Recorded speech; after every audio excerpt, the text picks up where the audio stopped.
et sœurs, que la paix et la grâce de notre Seigneur et Sauveur Jésus-Christ soient avec vous. Ici est de Boyou et Redemption Ministries pour notre dévotion matinale pour ce vendredi 16 août 2024.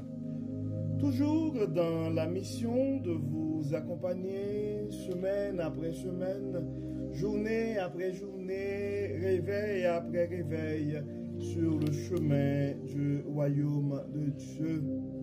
Car l'essentiel, frères et sœurs, est dans le royaume de Dieu. La force est en Dieu, la sagesse est en Dieu, l'abondance est en Dieu, et surtout l'espérance est en notre Dieu, frères et sœurs. C'est pourquoi nous nous répétons à chaque instant, cherchons d'abord le royaume de Dieu et sa justice, et toutes les autres choses nous seront données en plus. Bon réveil mon frère, bon réveil ma soeur, et c'est ici la journée que l'Éternel a faite et qu'elle soit pour nous un sujet de gloire et de louange. Oui, frères et sœurs, l'Éternel nous a fait du bien. Il nous donne la possibilité de pouvoir nous réveiller ce matin. C'est une chance pour nous autres de pouvoir compter, d'être comptés parmi les vivants ce matin. Et la parole nous dit que tous ceux qui respirent louent l'Éternel. Beaucoup n'ont pas survécu cette nuit, frères et sœurs. Beaucoup ne se sont pas réveillés ce matin. C'est pourquoi nous pouvons crier Ebenezer, Ebenezer jusqu'ici. L'Éternel nous a secourus, nous a secourus. Oui, Dieu nous a fait du bien, frères et sœurs. Dieu nous donne cette possibilité de pouvoir commencer notre journée avec lui. Car nous savons, frères et sœurs, et commencer notre journée avec Dieu à travers notre dévotion matinale, ça nous donne la possibilité de pouvoir, d'avoir une journée remplie de sa faveur. Et en accumulant des journées remplies de la faveur de Dieu, nous allons finir par avoir une année remplie de sa bonté. Et en accumulant des années remplies de la bonté de Dieu, nous allons finir par avoir une vie remplie de ses plus riches bénédictions sur plusieurs générations. Donc, frères et sœurs, et Dieu veut continuer à nous former, à nous instruire, à nous révéler sa sagesse. Et le texte qui nous a été proposé ce matin, c'est le texte que nous trouvons en Matthieu chapitre 24 et versets 36 à 44. Matthieu chapitre 24, versets 36 à 44. Quant au jour et à l'heure où cela se produira, personne ne les reconnaît, ni les anges du ciel, ni même le Fils. Personne sauf le Père et lui seul. Lors de la venue du Fils de l'homme, les choses se passeront comme au temps de Noé. En effet, à l'époque qui précéda le déluge, les gens étaient occupés à manger et à boire, à se marier et à marier leurs enfants, jusqu'au jour où Noé entra dans le bateau. Ils ne se doutèrent de rien jusqu'à ce que vienne le déluge qui les emporta tous. Ce sera la même chose lorsque le Fils de l'homme viendra. Alors deux ouvriers travailleront côte à côte dans un champ. L'un sera emmené, l'autre laissé. Deux femmes seront en train de tourner la pierre de meule. L'une sera emmenée, l'autre laissée. Tenez-vous donc en éveil, puisque vous ignorez quel jour notre Seigneur viendra. Vous le savez bien, si le maître de maison savait à quelle heure de la nuit le voleur doit venir, il resterait éveillé pour ne pas se laisser pénétrer dans sa maison. Pour cette même raison, vous aussi, tenez-vous prêts, car c'est à un moment que vous n'auriez pas imaginé que le Fils de l'homme viendra. Nous venons de lire, frères et sœurs, le texte que nous trouvons en Matthieu 24, les versets 36 à 42. Et le titre de ce texte, c'est se tenir prêt. Se tenir prêt. Donc soyons prêts, frères et sœurs, pour le retour du Christ. Soyons prêts pour l'avènement du Seigneur, car on ne sait jamais. La parole nous dit le jour ou l'heure. Frères et sœurs, ce texte, en fait, en lisant ce texte, je ne peux pas m'empêcher de penser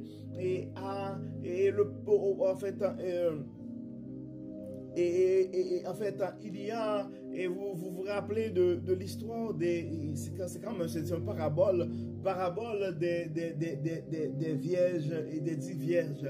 Les 5 vierges étaient folles et 5 vierges, on les avait considérées comme des sages. Donc, ils mettaient de l'huile dans leur lampe et quand arrivait l'époux, elles pouvaient rentrer. Donc, nous devons faire attention, frères et sœurs, parce que on ne sait jamais. On ne sait pas c'est quand le retour du Christ, mais on ne sait pas non plus c'est quand notre date d'expiration, parce que on s'entend, beaucoup n'ont pas survécu cette nuit, et pour ces gens-là, c'était déjà la fin. Donc, en fait, même Jean Wesley, nous conseille de vivre chaque jour comme le dernier. Donc, faisons en sorte, frères et sœurs, que nous soyons prêts et essayons de garder une relation intime avec notre Dieu et être prêts, en fait, non seulement pour le retour du Seigneur, mais prendre l'habitude de planifier des choses, d'être prêt aussi. C'est quelque chose, c'est vraiment un conseil et pour tout le monde, en fait. Les gens à succès et généralement planifient leurs choses. Et la planification est d'une importance capitale, et frères et sœurs. En fait, je suis en train quand même de prêcher pour ma paroisse, comme on dit, et dans le langage courant, parce que je suis planificateur en fait et financier de profession, mais c'est important, et frères et sœurs, de prendre le temps de planifier des choses, parce que même dans la vie réelle, on a connu quand même pas mal d'exemples, pas mal de cas avec la pandémie Covid-19. Enfin, beaucoup de gens étaient comme en bonne santé, puis d'un coup ils ont été à l'hôpital et ils ne se sont pas retournés chez eux.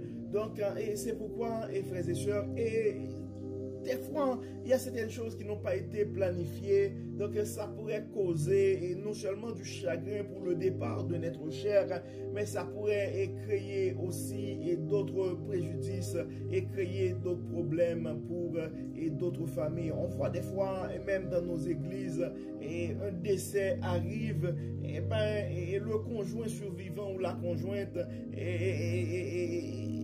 ne sait pas quoi faire. Des fois, il n'y avait même pas en place une police d'assurance, pas de liquidité pour continuer à offrir le même train de vie aux enfants ou à la conjointe. Et ça crée des fois des chagrins. On voit des fois dans certaines congrégations, les membres de l'église, c'est quand même triste, devrait cotiser pour les dernières dépenses d'un frère ou d'une sœur.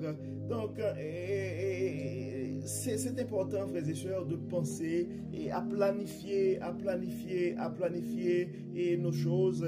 Et des fois, on peut se faire conseiller, parce que ça pourrait arriver que dans nos cultures, des fois, où nous n'avons pas ces habitudes-là.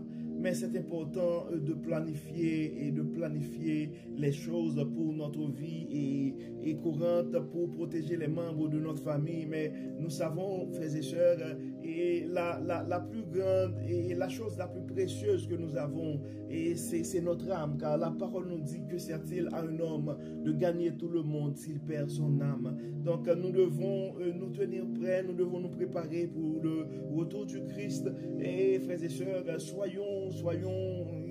recherchons la paix avec tous, comme la parole nous dit, et la sanctification, car sans laquelle personne ne verrait le Seigneur. Donc faisons la paix et avec nous-mêmes, et faisons la paix avec les gens qui sont autour de nous, et réconcilions-nous avec Dieu. Donc si présentement tu penses à un frère ou à une sœur qui, pour une raison ou une autre, et se détournait un peu de son parcours sur le chemin du royaume, ben c'est le temps de partager ce message à ce frère ou à cette sœur, car on ne sait jamais quand la fin va arriver. Donc la seule chose que nous pouvons faire, c'est nous tenir prêts. Donc comme d'habitude, frères et sœurs, nous allons prier, nous allons demander et nous allons remercier Dieu pour son amour, pour sa grâce. Nous allons demander à Dieu de nous guider et dans nos planifications pour cette journée, de nous guider dans nos planifications, dans nos projets de vie. Et nous allons demander à Dieu aussi de nous révéler sa sagesse et de nous aider à protéger et à nous tenir prêts, et afin que nous puissions protéger la chose la plus chère que nous pouvons avoir, notre âme. Prions le Seigneur. Dieu de bonté, Dieu de miséricorde, nous te disons merci pour ton amour, merci pour ta fidélité, merci pour ta grâce, merci Seigneur pour les paroles de ce matin. Merci Seigneur de nous rappeler que nous devons nous tenir prêts et pour ton retour. Et merci Seigneur de nous rappeler aussi que nous devons planifier nos choses. Dieu clément, Dieu de bonté, et probablement nous avons présentement des frères et sœurs qui sont en train de souffrir certaines situations parce que tout simplement, ou de connaître un échec par manque de préparation. Et nous savons, Dieu clément, tu es un Dieu de bonté, et nous te demandons de ne pas regarder, et je pourrais dire, l'erreur ou l'imperfection de ses frères et sœurs, mais nous te demandons dans ces situations de les supporter, de les aider, de les assister et de faire briller ta gloire dans leur vie malgré leurs erreurs, et de les donner aussi à comprendre que c'est important et de planifier. Et Dieu clément, et nous savons que la chose la plus précieuse que nous avons, c'est notre âme. C'est pourquoi nous te demandons, Dieu clément, d'enlever en nous tout ce qui n'est pas de toi, et de nous aider à garder notre relation avec toi, afin que nous puissions non seulement continuer notre parcours sur le chemin du royaume, mais nous pouvons aussi garder l'harmonie avec nos frères et sœurs dans la foi, afin que nous soyons des soldats vigilants prêts pour ton retour. Assiste-nous, Dieu clément, guide-nous. Nos frères et sœurs qui sont malades, nous te demandons, Seigneur, de les toucher avec ta main guérissante. Ceux qui ont des soucis financiers, Dieu d'abondance, nous demandons d'intervenir dans leur vie. D'autres qui ont d'autres problèmes de famille et qui sont en train de combattre des addictions, des vices, nous demandons, Seigneur, de les assister, de les guider, et que tout soit fait dans nos vies pour la gloire de ton nom. Guide-nous, Dieu clément, assiste-nous, protège-nous. Au nom de Jésus, nous prions. Amen. Amen. Frères et sœurs, nous arrivons au terme de notre dévotion pour ce vendredi 16 août 2024.